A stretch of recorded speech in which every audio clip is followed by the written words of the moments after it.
नमस्कार. आवाज माझा वृत्तवाहिनीत आपल्या सगळ्यांचं स्वागत. वळूयाच्या काही ठळक घडामोडींकडे. मतमोजणीसाठी वाहतुकीच्या मार्गात बदल, ठाणे महापालिकेचा मोर्चा अनधिकृत बांधकामांकडे आणि मुंबऱ्यात अपघातात 5 जण जखमी. ठाणे शहर आणि ओवळा माजिवडा या 2 मतदारसंघांची मतमोजणी केंद्र एकमेकांपासून हाकेच्या अंतरावर असल्यानं वाहतूक पोलिसांनी या परिसरातील वाहतुकीच्या मार्गात बदल केला आहे. वाहतुकीला अडथळा होऊ नये यासाठी मतमोजणी केंद्राजवळ जाणाऱ्या मार्गांवर वाहतुकीला बंदी घालण्यात आली आहे. रविवारी सकाळी 6 वाजल्यापासून दोन्ही मतदारसंघाचा निकाल लागेपर्यंत हा फेरबदल अंमलात राहणार आहे. ठाणे मतदारसंघाची मतमोजणी खेवरा सर्कल येथील महापालिकेच्या भाजी मंडईत आणि ओवळा माजिवडा मतदारसंघाची मतमोजणी डॉ काशीनाथ घाणेकर नाट्यगृहात रविवारी होत असून ही दोन्ही केंद्र एकाच रस्त्यावर अवघ्या काही मीटर अंतरावर आहेत. निवडणुकीतील चुरस पाहता राजकीय पक्षांचे कार्यकर्ते मोठ्या प्रमाणात मतमोजणी केंद्रांवर गर्दी करतील अशी अपेक्षा आहे. त्यामुळे वाहतुकीचा खोळंबा होऊ नये यासाठी पोलिसांनी वाहतुकीमध्ये काही बदल केलेत.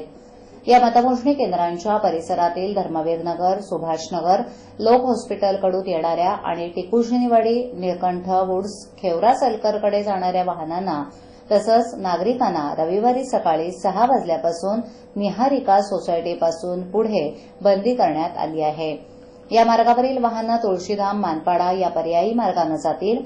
तसंच या मार्गावरील वुड्स आर्केड्सपासून पुढे बंदी असल्यानं वाहनं मानपाडा, तुळशीधाम, लोक हॉस्पिटल आणि वसंत विहार मार्गे जातील.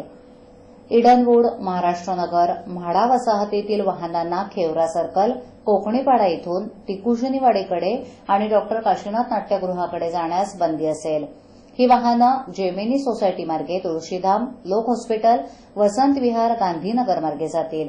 या वाहतूक बदलांसंदर्भात काही हरकत किंवा सूचना असल्यास त्याबाबत वाहतूक शाखेच्या 3 हात नाका येथील कार्यालयात कळवाव्यात असं आवाहन पोलिसांनी केलं आहे. ठाणे महानगरपालिका हद्दीत घर घेताय का? मग ते अनधिकृत तर नाही ना, याची खातर जमा करा. अनधिकृत घर घेणं हा विकणाऱ्यासोबत विकत घेणारा देखील तितकाच दोषी असतो. तेव्हा घराची डोळस खरेदी करा. आपली कुठे फसवणूक तर होत नाही ना, यासाठी ठाणे महानगरपालिका मुख्यालयातील 4थ्या मजल्यावरील बांधकाम विभागात घराचा सर्वे नंबर, टिक्का नंबर याची खातर जमा करा. घराचं स्वप्न अवश्य करूया साकार, पण अनधिकृत घराचा नका करू कधीही विचार.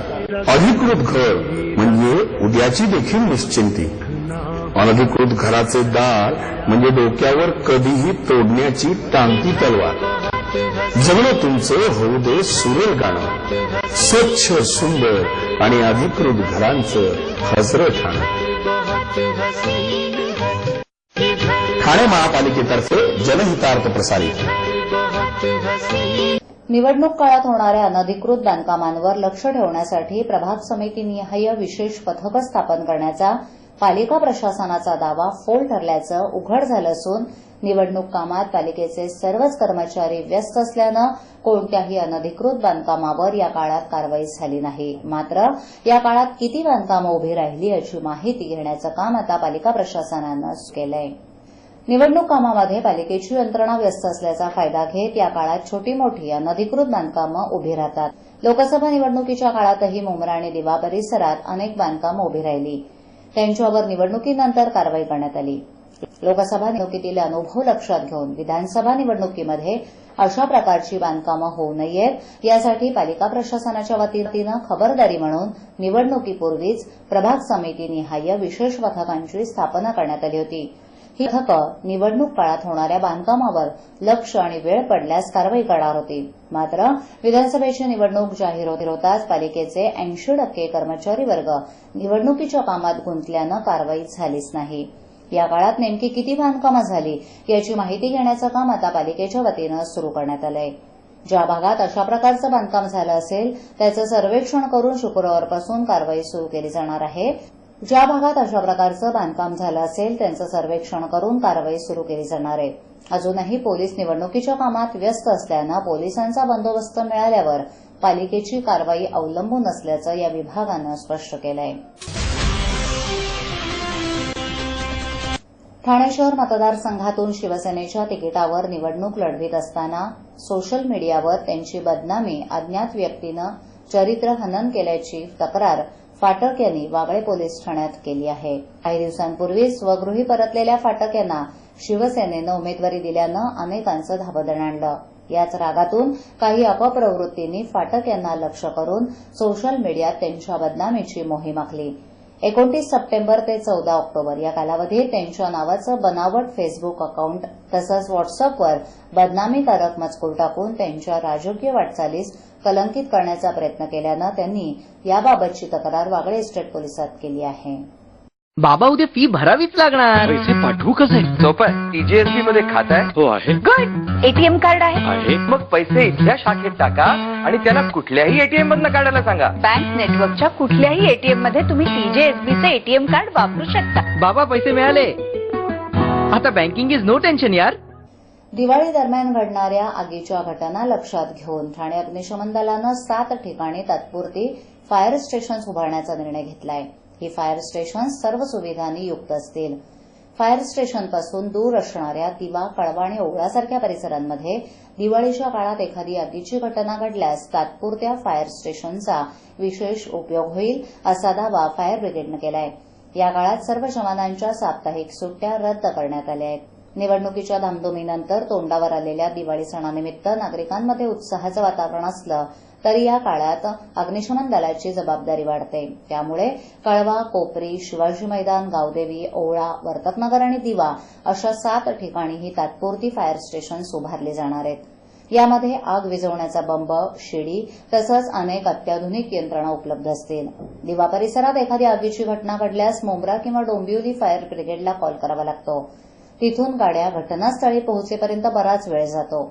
आगीच्या घटनांचं प्रमाण मोठं असल्यानं सर्वच ठिकाणी वेळेत पोहोचणं अवघड होतं. अशावेळी तात्पुरती फायर स्टेशन्स उपयोगी ठरतील. 20 ते 26 ऑक्टोबर या काळात ही फायर स्टेशन्स कार्यरत असतील. मागील दिवाळीमध्ये शॉर्ट सर्किटमुळे तसंच फटाक्यांमुळे आग लागल्याच्या 31 घटनांची नोंद करण्यात आली होती. 2009 साली घडलेल्या तारांगणसारख्या घटनेमध्ये आग विझवताना फायर ब्रिगेडचे 6 जवान शहीद झाले होते. त्यामुळे सर्व नागरिकांनी दिवाळीमध्ये विशेष काळजी घेण्याचं आवाहन या विभागाच्या वतीनं करण्यात आलं आहे. मुंब्रा येथील सिद्धार्थनगर परिसरात बायपासवर 2 ट्रेलर आपापसात धडकून झालेल्या अपघातात एक ट्रेलर पुलावरून खाली कोसळला. गुरुवारी सकाळी 8 वाजण्याच्या सुमारास घडलेल्या या घटनेत 5 जण जखमी झालेत. जखमींमध्ये 2 लहान मुलांचा समावेश असून सर्वांवर उपचार सुरू आहेत. नवी मुंबईच्या दिशेनं जाणारे 2 ट्रेलर बायपासवर ओव्हरटेक करण्याच्या बेतात असताना त्यापुढील एका ट्रकनं अचानक करकचून ब्रेक दाबला. त्यामुळे मागील दोन्ही ट्रेलर एकमेकांवर घासले गेल्यानं डावीकडील ट्रेलर पुलावरून खाली कोसळला. एकाच घरातील अफसरीन तळवसकर, यासिफ नफीस तळवसकर, अम्मू, अल्ताफ आणि जितेंद्र जयस्वाल यांच्यासह ट्रेलर चालक राम प्रजापती हे जखमी झालेत. त्यांना तातडीनं कळवा येथील छत्रपती शिवाजी महाराज रुग्णालयात उपचारार्थ दाखल करण्यात आले.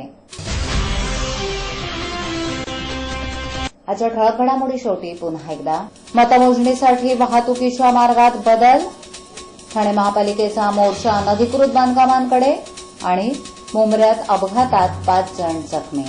आपल्या विभागातील काही सूचना अथवा समस्या असल्यास त्यांच्यापर्यंत जरूर पोहोचवा. आम्ही तुमचा आवाज नागरिकांपर्यंत नक्की पोहोचवू. आम्हाला संपर्क करण्यासाठी आमचा पत्ता आवाज माझा 103 सायलेक, आदर्शनगर समोर कोलबाड रोड, ठाणे पश्चिम. आमचा दूरध्वनी क्रमांक 9773503326. आमचा ईमेल आयडी awazmaza.tvnews@gmail.com. आवाज माझावरील एखादी बातमी पाहिजे राहून गेली असल्यास युट्यूबवरही ती तुम्ही पाहू शकता. तर मग उद्या पुन्हा भेटू याच वेळी याच ठिकाणी काही नवीन घडामोडींसह आवाज माझा वृत्तवाहिनीत. तोपर्यंत नमस्कार.